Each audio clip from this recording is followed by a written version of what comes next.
For those of you who don't know me, I'm Bruce WIGO. I was the CEO of the International Swimming Hall of Fame and retired 5 years ago, but somehow I'm still around. We have 14 awards to give out. And what's really special about these awards are these are not ones that any one committee selects. These are awards that are selected by the peers of these of the sports and the organizations that are there. So it's recognition from the people that work in these areas to help out every aspect of competitive swimming, competitive aquatics, recreational aquatics. And we're all here because I hope we all love swimming. And it's not just the laps. Pentair, my filter is Pentair, my pump is Pentair in my backyard pool. And virtually everyone that climbs up on an Olympic podium someday or is out scuba diving or sailing or whatever it is, they're starting somewhere in a backyard recreational pool. So the real hook to get people into swim is not to aspire to be an Olympic gold medalist, but it's to swim for fun and for joy. And nothing like jumping on a hot day, jumping in that water and being down in that silent world and being comfortable and relaxed and have that feeling, and you're floating in space, you're floating in water, and that's the real joy of this. It wasn't just a regular airport pickup of Mr. Suzuki, who was a great Olympian, but he's also the current president of the Japanese Swimming Federation. And 15 years ago, they wouldn't even give us the time of the day. I was talking to him last night, and he was just thrilled to be here, honored to be here, and he was just so fired up, and he just said anything the International Swimming Hall of Fame needs done in Japan, he's going to do it, and he's going to make it happen. And this book, The Waterman, is about that. It's about the birth of swimming. And it's very briefly, at a time at the start of the 20th century, nobody in America swam. The United States Olympic Committee did not want to sponsor a swim team. The British had dominated the sport for 75 years. There were maybe 12 pools in the entire country. Less than 600 people actually swam competitively, none very good. And there was a small group, a very small group of just outlaws who just wanted this to happen, wanted to make it a cultural thing in the United States. They were led by a champion named Charles Daniels, whose family had been thrown out of society. Swimming was the only place he could go because nobody else wanted him. And he not only creates the freestyle stroke, not only starts U.S. swimming, but the British keep finding ways to deny his victories. And it culminates at the 1908 Olympics in London. This is the fourth Olympiad. The British said, look, the only way you could ever beat us is because you're really good at wall turns. So they build a 100-meter long pool at the Olympics. They seed the judges all with British judges. So at a time when there's not cameras to look back at it, if he doesn't win by a lot, he's going to lose. They're just going to say he lost. Not only that, but at the gold medal round, they did a calling start. So on your mark, are you ready? Go. They tell everybody except him, we're going to go on your mark, go. And everybody hits the water, and he's still taking off his robe. Well, I think my 2 minutes is up. But if you want to find out what happens to the story, you can read the book, The Waterman. And again, Bruce, thank you so much. I appreciate it, buddy. In closing, I'd like to ask everyone here tonight to continue to get up every morning and be a mentor and to be mentored. Make sure every child is a swimmer and always have chlorine in your veins. Thank you. Oh, you want to hear the story about Andy Cohen? Yeah, tell me the story about Andy Cohen. No, Andy came to us from a program over at Nova from Glenn Kay. Glenn Kay was Andy's first coach. All right, and very few people know that Glenn worked with Andy, before I did. All right, so he sent them over to the Hall of Fame, and Andy showed up at the Hall of Fame. He was 12 years old, about 5'9" already, skinny as a rail, and it was. Anyway, Andy swam for me for 2 weeks. At that time, my best friend was the assistant coach at Tennessee, with Ray Buzzard. Ray got mad at me for not being at his induction ceremony, by the way. I never got a chance to apologize before he passed away. I was very upset about that. Well, anyway, so I called Roy Tadaichi, Roy Smith, by the way, Roy was captain of the University of Florida swim team in 1961, 60 and 61. He was a butterfly. Taught me how to swim butterfly in 58. Well, anyway, he did, yeah. And I wasn't a great butterfly, but yeah, I wasn't that good. But anyway, so I called Roy. I said, Roy, I got the next world record holder. After 2 weeks, Andy Slivers, 2 weeks, right? So I said, Roy, I got the next world. That was 1969. All right. So Roy said, no, you don't. I said, yes, I do. So he trained with us all the way through until he was about 14, turning 15. Then he went to Jack Nelson. All right. Jack Nelson got the best out of Andy by far. He went to Lawrenceville, New Jersey, went 43.99 in the 100 free as a high school swimmer. It's the American high school record. Wow. Oh, he was incredible. Andy was just a great talent. Anyway, so in 1975, Andy stands up at the Hall of Fame. I'm standing right next to his mom and dad. And Andy sets the world's record. What'd he go? 51:11. In the 100 meter free. 100 meter free. He set the world record by a 100th of a second. That was Mark Spitzer's world record was 51:12. Got him. Yeah. Amazing. That is an unbelievable story.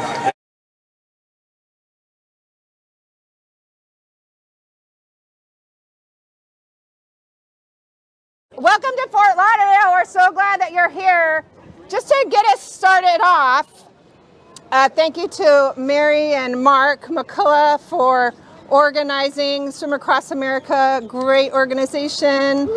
So if I could just, for all of us, and I don't know who you all are, if we could have the 1980 Olympians over here on this side and all the guests over there, that would be great. I just want to see 1980 Olympians on one side and the guests. If you're a 1980 Olympian over here and the guests on this side, 1980 Olympic team. Common man on this side. Okay. The Olympians on that side. Hi, how are you? Good to see you. Good to see you too. So then what we're going to do is we would just like everybody to say your name and what event you qualified in, and we're so glad that you're with us today. So if we'll just start over here. Steve BARNICOAT, I was 200 backstroke. Megan Nyer, 10 meter sprint. 3 meter and 10 meter. Glenn Mills, 200 breaststroke. Craig Beardsley, 200 butterfly. John Moffat, 200 breaststroke. Kara LaBerge, 400 IM. Thank you so much for being here. Okay, so we all can get together now. Just wanted to, well, I'm so glad you all are here too. You're all special too. You're all special too. And thank you for being here for the Hall of Fame induction weekend. It's great to have everybody back. So this is a class of 2022, plus it's 20 and 21 as well. So we're excited for the ceremonies tonight. I hope you had a good time last night. My name is Laura Vogt. I'm the Aquatic Complex Manager for the City of Fort Lauderdale. Next year will be my 30th year here, and so it's been an honor and privilege being part of this venue and the renovation for the facility. Maybe not my first thing that I would have wanted to do, but I've learned a lot, and it was really fantastic to be part of a swimming construction project. So just to talk a little bit about it, it's about nearly $48 million renovation that we are just completing for the Aquatic Center, City of Fort Lauderdale. And this building, last week, we just got the temporary certificate of occupancy, so we're not totally occupying the space yet. But it includes the two 50-meter Olympic pools and the new diving well. The 50-meter pool on the far side was built in 1990, and it was refurbished, a new filtration system and gutter system. The main competition pool is all brand new, and so that's a stretched 50-meter pool with the two movable bulkheads. It's 25 meters wide, so there's 10 lanes. We're excited about the bulkheads. We've never had bulkheads in Fort Lauderdale. So we used to have to build scaffolding for some of those championship events that were short course, so this is exciting for us. It's 3 meters on the far end, and it slopes up to 2 meters, so that was a little win for us. It was originally designed at 2 meters, and I advocated for 3 meters, especially just for swimming, but mostly for artistic swimming. And so it's 30 meters. It's 3 meters deep for about 30 meters, and then it slopes up to 2. So it's a little win for the swimming community on that one. The old diving well, for those of you that have been here before, is right here underneath the scoreboard. It was abandoned in place. So it's still underground there. So that's a good karma and some good vibes that we hope it's carrying forward there. The diving well is a brand new diving well with the dive tower. So it's 6 meters deep, so that's 20 feet. We had about 20 feet before. Got shortened up over the years when we put in a sparger system, so it was 20 and then went to 8 feet, but now we're back to 20. So 6 meters, that's a FINA depth for the high dive, which is new. So originally was designed just for the 10 meter. So there's 9 platform levels, and then the city invested an additional $5 million to put in that 27 meter dive tower. So this is the only one in the northern and western hemisphere. China has one. This is precast concrete structure. There's 96 panels, and there's 162 steps to the top. So there's no elevator. So we kind of joke around, well, if you can't make it to the top, then maybe you shouldn't be going up there. But we had the first divers went off the dive tower in June 6th. We had a media day, and the first diver off the 27 meter was Stephen LeBoux. He dove for Purdue University, and he was a 2017 world champion and a silver medalist in 2019. He's retired now. He's our high diving coordinator. This is special. Steve is one of the only divers in the world to have completed a 5.5 somersault with a half twist in a pike position. And that's what he did to win the gold medal in 2017. He did not do that on June 6th. But it was a really great dive, and it was on Sports Center, millions of views. So June 6th, if you can scroll back, then you might see it. But it was exciting. We had a great media day. We had some Olympians with us as well, and the divers all the way down to the kids on our home diving team. So yeah, we can go up there today. For those of you that want to go up there, probably not the entire group at the same time. I'll have to take you up in groups, but it's some beautiful views up there. You can see all the way to Port Everglades and beautiful views, and so some really great pictures and some memories, you know, to go up to the dive tower. So Is there a handrail? there is, but you gotta be careful. So that's why it's small groups. But there is a bubbler system over there, Pulsar air sparger. There's also sprayers. This diving pool can accommodate up to 6 1-meter springboards and 6 3-meter springboards. We don't have them all in. The others would go on the north side. We could put 4 more 3-meter or 3 more 3 meters and 4 more 1 meters on the other side. The agitation sprayer boxes are already on the ground. So if you see those little bronze plates in the ground, that's where the diving boards would be positioned. Let's see. Over in this building over here, it's just the admissions building. There's the restrooms for the spectator seating as storage and admissions and concession stand. This building here as administrative offices, the locker rooms, timing and scoring rooms. We'll walk through there. I'll walk you through the building. So brand new. Let's see, what else? Is the museum open or closed? The museum is closed because if you've probably seen, they'll probably talk about it tonight if you haven't already heard about it. There's going to be a new renovation that they have planned, and this is slated for demolition. So next month. So they have a new project to renovate both buildings on each side, and very exciting to have that. But today, their museum, they said it was going to be open, the gift shop will be open a little bit later. They've been digitizing and archiving their collection over the last several years during the pool construction project. And so a lot of their collection is out. They're literally taking things off the walls. And so there's boxes and things that they're still going through upstairs, but you know, when it's open, you're welcome to go up there. There's still the nice viewing window that you could look out through the pools. But it's mostly offices now and just the items that they still need to digitize and collect so they could have a virtual museum. So that's nice to preserve that history for our aquatic swimming family. I don't know if you have any questions. It's a great time to be in Fort Lauderdale this time of year, beautiful weather. The city has a long history of swimming, and next year it'll be the 95th anniversary of swimming in Fort Lauderdale. The city of Fort Lauderdale built the first Olympic-sized swimming pool in the state of Florida in 1928, and it was across the street in the park over there. It was the casino pool. So that was the first pool in 1928, and then this is a man-made peninsula that was 1965. So they had a renovation in 1990. So this renovation would be the second renovation of this property. So I wish I had more land, because we still are here on this little postage stamp. It's 5 acres, but still not a lot of space. So it's a little tight and skinny, but it's a special place. It's a special place for swimmers and divers. It's one of their favorite. It's just a unique destination location. And we look forward to hosting events. One of the large events that's going to be coming next year is the Tier Pro Series, March 1st through the 4th. So we had a meeting with USA Swimming last week. So excited about that. And it's always interesting to see the television production crews come in because of their camera angles and the funny things that they want to do. They want to put a camera here and there, so we got to get ready for that. But it'll be televised and also webcast on NBC Sports, and also a webcast. So does anybody have any questions? March 1st through the 4th. What's it called? The Tier Pro Series, Tier Swimwear, TYR. By the way, these are 2 other 1980 Olympians. Oh, great. Hi, Nance.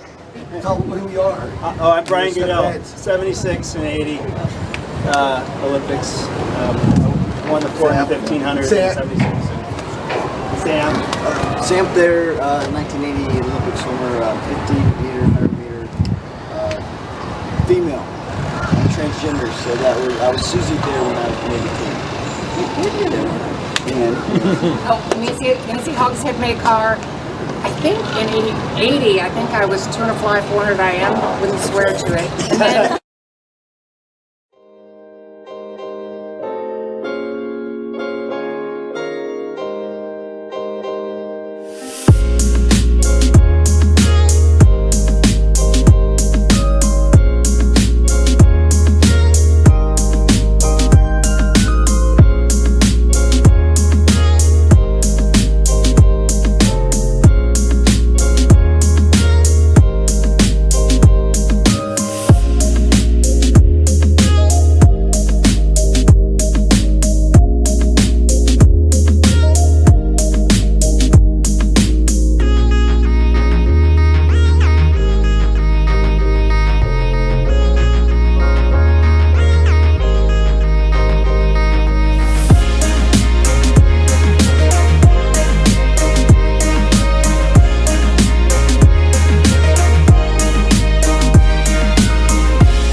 So we are at the International Swimming Hall of Fame. It is induction weekend, just a special event. And right now we're at the new aquatic facility with Madam Butterfly and Mary T. Maher.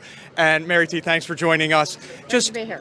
Just the first thing, we look around, we see so many of the 1980, 84 Olympians. Just what's it mean to see everybody again, to be able to share stories? It's great. You know, we're at a really good time in our lives where I think for most of us, if we had kids, they're raised and, you know, have a little more flexibility in our lives. And so for people to have made the effort to come back and just share kind of where they've been the last 40 years is just fabulous. Now, specifically tonight, Craig Beardsley gets what is long overdue recognition. Just to look back at how long he's waited and how happy are you for him to have this moment? You know, it's what initiated the whole kind of reunion, unofficial reunion, is that right, you know, you talk to anybody who heard Craig was getting inducted, their first reaction was, oh, I'd love to be there. And so I got to swim for USA Swimming. Craig was one of those teammates that everybody gravitated to him, and he was so kind to every person on the team. And so, you know, it wasn't a hard motivation for people to come back to see him get inducted. So when Mary T was competing, everybody knows how ahead of her time she was, but just to put it in perspective, her 2:05.8 world record from 1981 would have medaled at the most recent World Championships. When you look back, are you blown away by what you were able to do? Of course. I mean, you can't understand when you're in the middle of it or your first few years. Especially, I ended my career on less than an ideal note. So, you know, it took years to get past that feeling of, gosh, what went wrong, and really get to the point where, okay, even with the way that my career ended, you know, I still did some pretty cool things. And so, yes, it amazes me that the women maybe as a group haven't, you know, I mean, the world records are gone and all that. I wouldn't win, but that more of them haven't gone faster than what I swam. And I don't know why that is. Now, I don't know if there's no specific answer to this, but look, you went 2:05.8 in Wisconsin in a pool that was slow, in a suit that was slow. What could you have done in this equipment in this day and age? Oh, I don't know. I don't know about the equipment. I think actually illegally back then there were 3 lane lines in between each lane. I think that's now been outlawed. I'm not sure. So I probably had less waves, but I don't know how much I believe the equipment. I did finish that race and right away feel like, oh, I should have taken it out harder. Really? Like I just wasn't as exhausted as I normally was. So I really thought I had a 2:04 in me at some point, but it didn't work out. I trained for 7 more years, swam for 7 more years, and it just didn't all come together. So, as I said, I'm so grateful for 1981, and you know, we'll appreciate then just all the experiences I had after 81 until I retired in 88. Obviously, 1980, the boycott happens, and a lot of you have something taken away. And some of you had that opportunity in 84, Tracy Calkins, Rowdy Gaines, several others. Was 84 very important to you to be able to have that Olympic experience before you then went on to Seoul also? For sure. I mean, you know, it was a long time between 80 and 84, and I was still young. So for the older ones that were making more financial decisions and, you know, really having to make tough decisions as to whether or not to continue to train, yes, it was so great that many of them at least got to experience an Olympics. It's disappointing that the East Germans boycotted back, so that was a bummer in Russia. But no, I'm so thrilled, and then I will say, but then heartbroken for the ones that barely missed it, like Craig, like Sue Walsh, and I'm sure there were others I'm not thinking of, but, you know, I wish they could have been on that team as well. Well, thank you so much for your time, and we'll see you tonight at the induction. Sounds great. Thanks. Thank you, John. Thanks. Joined by Jesse Visayo, 1980 Olympian, the true inventor of the underwater kick that really defined the sport. Jesse, thanks for joining us. Just what's it mean to be here and to see a lot of teammates, competitors from your days? Some of these people I haven't seen in 40 years, and it's really good to see all friends. And not all friends, but people I admire too. People that were very significant during my swimming years. So it's special. Does it bring back certain memories? Do certain instances from your career get sparked, or just the friendships and relationships? What's it mean? That's exactly what we do. We see each other, we go, remember this, remember that? And most of us that are here today, in 1979, we swam here for a senior championship, the nationals, and we're all recalling that time. Remember this day, how it's changed and how different it is. So that's probably the best time about it, the best thing about it. All right, so when we talk about underwater kicking, a lot of credit goes to Daiichi Suzuki, 1984, and then he won gold in 1988 in the 100 backstroke. A lot of credit goes to David Burkhoff for going underwater up to 35, 40 meters at a time. The guy who revolutionized underwater kicking, who brought that aspect to the sport, which today cannot be underestimated, is Jesse Visayo. Jesse, what was it about that said to you, let me take this approach, let me see how I can benefit underwater? I was just telling this story to a couple of my friends here. It was 1976 before the Olympic trials. I was 14 years old, and I was at East LA, a very deep pool, and I was going to swim the 200 back against John Neighbor, 6'4". I'm a very little guy. I'm looking up. I figure I had to do something. Now, as a young kid, we used to go down deep and put our fins on, go down deep, and try to, butterfly kick as fast as you can and break surface and go over the lane line. We practiced that for fun, and I knew it was pretty quick doing the backstroke, butterfly kick on my back. So I figured this guy's going to dive in and push me to the corner. So I tried it, and it worked out. And then from then on, I was using it at the turns, but it was only 4 or 5 kicks, no more than that. And now they go 15 meters, and before that, those two gentlemen were taking it to another limit. Now, were you surprised, because when you broke out with that underwater, that then there was a little bit of a lull until Daiichi and Burkhoff really took it and expanded on it? Were you surprised that it didn't take off maybe a little bit earlier because of what you found as the advantage? It wasn't like I was trying to invent something. It was just that's what I did. Yeah. That's what I did. I knew I had the speed, and I could take advantage of that doing it. I wasn't trying to introduce it to the world like, okay, this is the way you got to do it. But it picked up. It picked up, and it makes a lot of sense when you come out of the wall. You come out with some speed you don't have because you're in the middle of the pool, because you're pushing off the wall, and you take advantage of that momentum using that. So it works.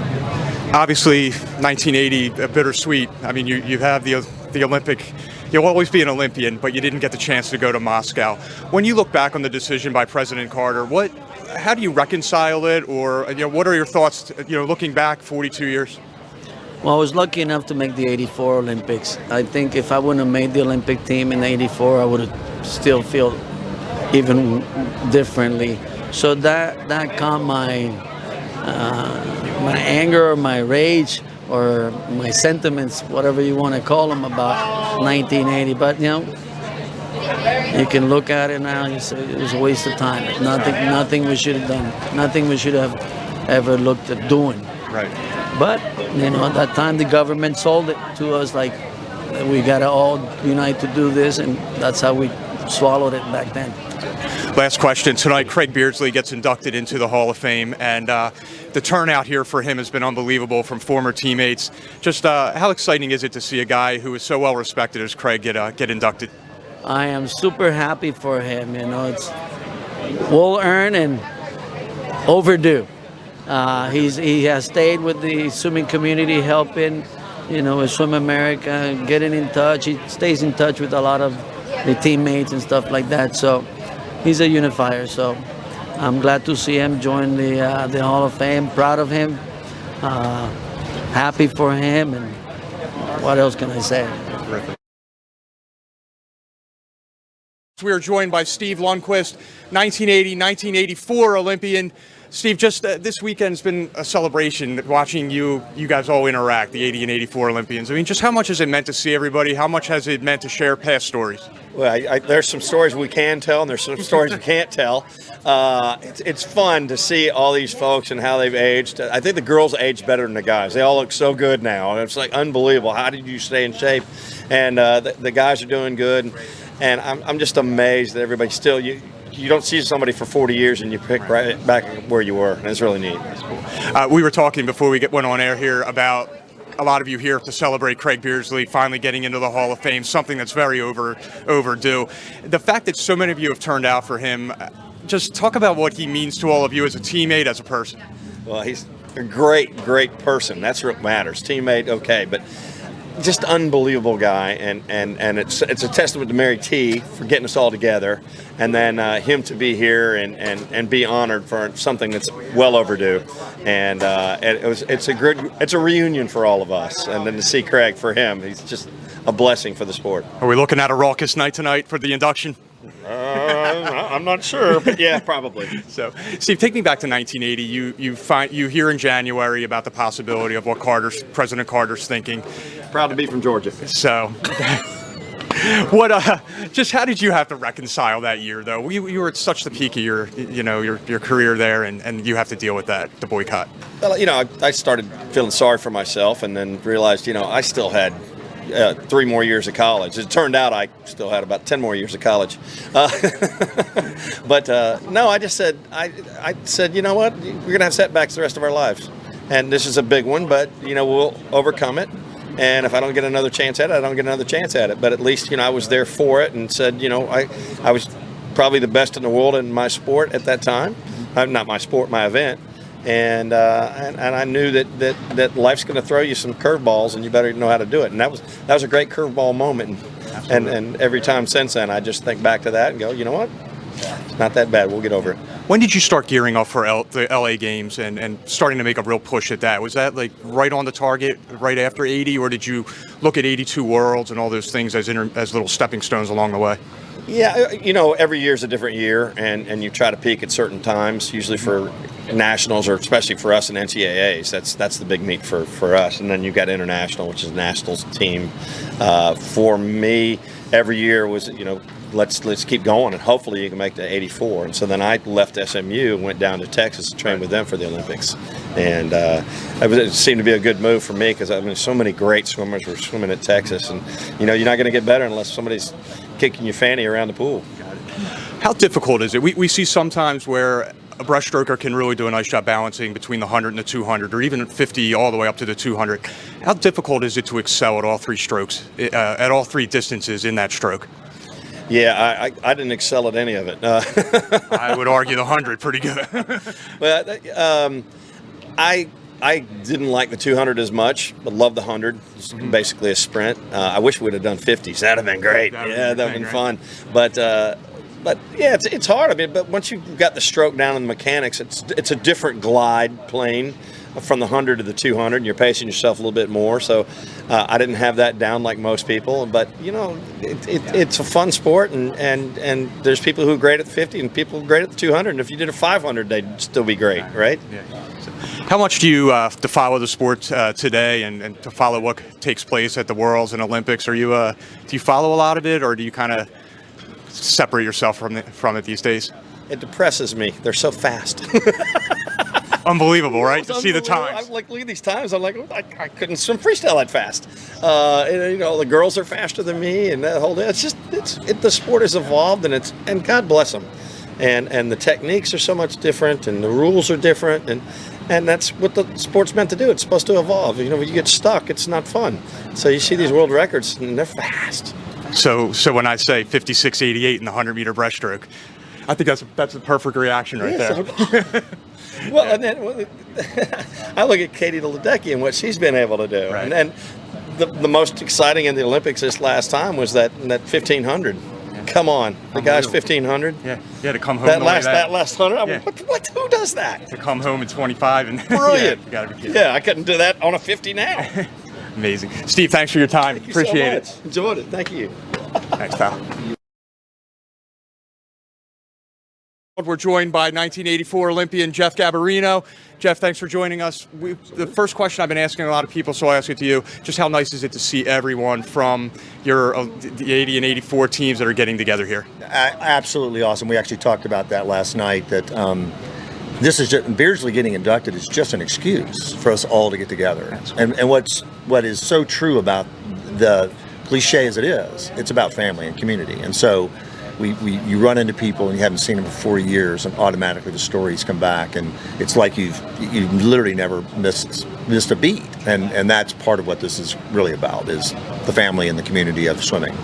When you heard about Craig getting inducted, did you just know, hey, I'm going to be there for that night? We're going to celebrate this guy? Absolutely. Long time coming, excuse me. So I swam with him. He was 2 years older, and he stayed around and swam with Randy and us and through 84. And I mean, every day I was swimming with him, and hardest worker, nicest guy.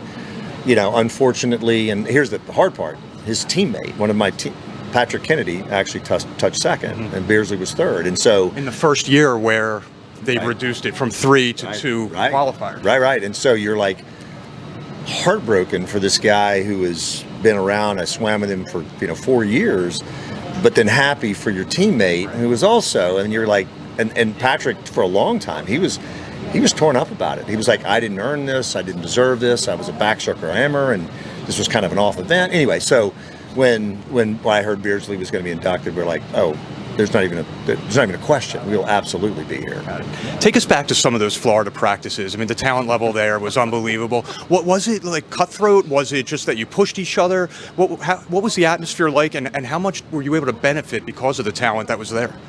That's actually a great question. So I came in at a time when the seniors were all that was the 80-81 season, so it was post-80 trials, and they had one more year to swim, and then they were graduating. But a lot of them, they stuck around, and so we had this interesting mix. I guess it's more like what we have now, the pro teams, where you'll have a pro team swimming in the same pool as a college team, maybe by the same coach. Well, that was going on 40 years ago already. I mean, we were swimming side by side with Beardsley, Larson, Kyle Miller. I mean, all these guys who were trying to make future teams. And so you had those guys, but they were also supporting us because we were also a college team. And the college team was trying to do what we needed to do, which was, score well at NC2As or win. And so it was very camaraderie. I mean, I remember I picked out people that I felt like would make me better. And Larson was one of those guys for me. And in the weight room, he was just a beast. So I would literally attach myself to him in the weight room and go, if I can hang with him, then I'm only going to get better. And he was like, let's go. So he wasn't like, and he would have been an idol for me. So he wasn't pushing me aside. He was like, let's go, come on, let's all get better. Yeah. So then we fast forward to the 84 games. You get your opportunity there in LA. Take me through the prelim swim to make sure you guys set everything up for that evening. Did you know that it was? Well, take me through the morning first. Yeah. So it was, so on the one hand, it was kind of bittersweet because I finished second in prelims at Olympic trials, and then I just, it's like one of those things. You do not finish, or you do not do the same thing you did in the morning, and I finished fifth. So, and the hard part was nobody swam faster time than I did in the morning. So I'm like, wow. And I was really disappointed. And then Beardsley was one of those people that sort of, I was kind of feeling sorry for myself. And then I looked over and there's Beardsley. And he's not on the team. And he's the world record holder. I'm like, okay. Oh, woe is me needs to go away. I'm on the Olympic team. I'm going to make my contribution and so forth. So when I was swimming in the prelims, it was really important to me to prove to me and everybody else that I deserved a spot on this team. And I was asked, what did I want to do? And I said, I want to lead it off because I want a flat start swim to let everybody know I'm not just, this wasn't a mistake. And so that was actually my motivation. And we actually broke the world record in the morning. Right. And so that was just bonus. And then again, for those of you who don't know, it wasn't until 84 that they actually began to then give medals to the prelim swimmers or the extras or whatever you want to call them. So going into that night, that was a bonus again. So I was like, anything was going to be a bonus. And going into that night. And going into the night, tell me what's going through your mind when Hayes steps up onto the blocks and he's got the albatross next to him, Michael Gross. Yeah, we'll back it up a little bit. So we're in the stands and we're just going, oh God, just do not overswim the first half of these races, because everybody's just geeked and amped and teammates, and you're going, I'm like, Heath goes off first, and I think either Float or Larson was second, and I'm like, okay, just control, being a coach, like control the first part of this race. Do not get too excited. And both Float and Larson went really hard the first 100. And they suffered a little bit on the back end. And it created the race that you saw. And, you're watching this thing and Hayes and Gross going together. And Hayes is actually in the lead by, I don't know, probably 2 body lengths or something like that. And by the 50, he's actually even, and at the 100, he's at his waist, and we're like, this may not go well. And then to our utter surprise, Gross he's swimming on the line next to Bruce, and then Bruce was like, all right, I'll take the ride, jumps on his hip, and rides him through the 50, the 150, and then, just unbelievable. To finish ahead, and actually it was actually a big surprise. And so much is talked about Lizak getting the draft in 08 off of Elaine Bernard in the 400 free relay, where really the first time that drafting at the Olympics showed up was Hayes, like you said, getting that ride off of Gross, which is unbelievable. Yeah, and it does help. It's, believe it or not, you can see that wake, and again, it was just amazing to us that why did Gross swim on the lane line next to Bruce when he could have been on the other side and maybe not given him as much help. Take advantage. Oh, absolutely, absolutely. Right. So, great experience. Jeff, thank you so much for joining us. Appreciate it. Absolutely. Thanks, sir. When the Hall of Fame was opened 57 years ago, General Douglas MacArthur, who was also an Olympian and former chairman of the American Olympic Committee and a pentathlon athlete, so he was also a swimmer, wrote a poem in the Hall's honor that can be paraphrased something like this. Old swimmers may fade away from our memory, but their stories will forever be told and preserved at the International Swimming Hall of Fame, and that's what we do. While we celebrate the world of competitive aquatics tonight, we also recognize that swimming is much more than a sport. It's the most healthful of all exercises. It's a pleasurable recreational activity, an essential life skill on a planet that's 2/3 covered by water. And an activity that brings so much joy to those who are acclimated and are comfortable in the water by knowing how to swim. To put it simply, the ultimate mission of the Swimming Hall of Fame is not just to inspire swimmers to become Olympians, but to inspire every child to be a swimmer.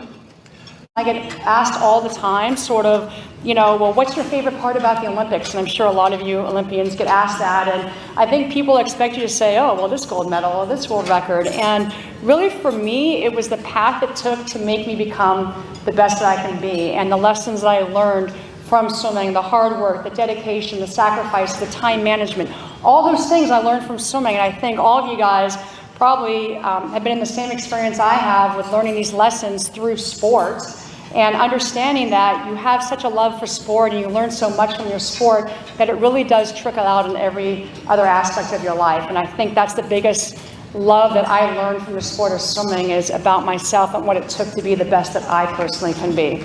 So anyway, that's my little spiel. So we went to our first AAU competition. My husband and I were sitting up in the stands, and I looked down on the deck and I saw a couple that I recognized. They were the parents of one of our YMCA swimmers, and they were down on the deck timing. I said to my husband, Jerry, look, there are the Morans down on the deck timing. I wonder how they got to do that. I was obviously somewhat naive at that point in time. I quickly learned that if you were willing to help, it was very easy to get involved. But the point of the story, and the reason I tell it at officials training clinics, is that I thought it was an honor and a privilege for those people to be down on the deck helping with the competition.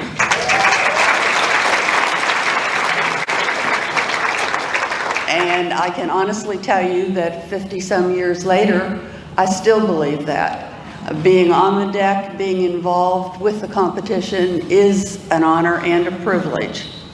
I would also like to thank my competitors during my time as an athlete. especially Mr. David Barkov from USA. When training got tough, I would imagine that he's also training really hard. So that pushed me to go on and give it my all. Thanks to him, I feel I was able to succeed. First of all, it will always be synchronized swimming to me and not artistic swimming. I think the synchronized swimmers here, they know what I mean. Really wasn't sure whether I should come along to the function coming from Australia, and I thought, oh, I'm a bit old and you know, it's probably beyond me. But then I saw who else was being inducted, and as soon as I saw Craig Beardsley, I was here.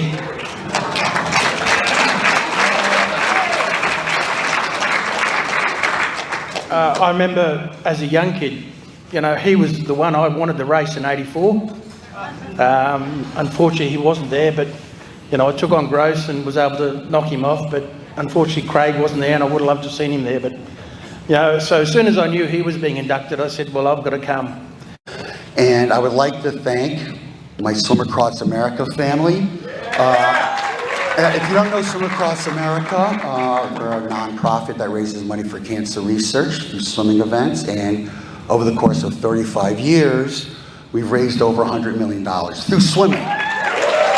And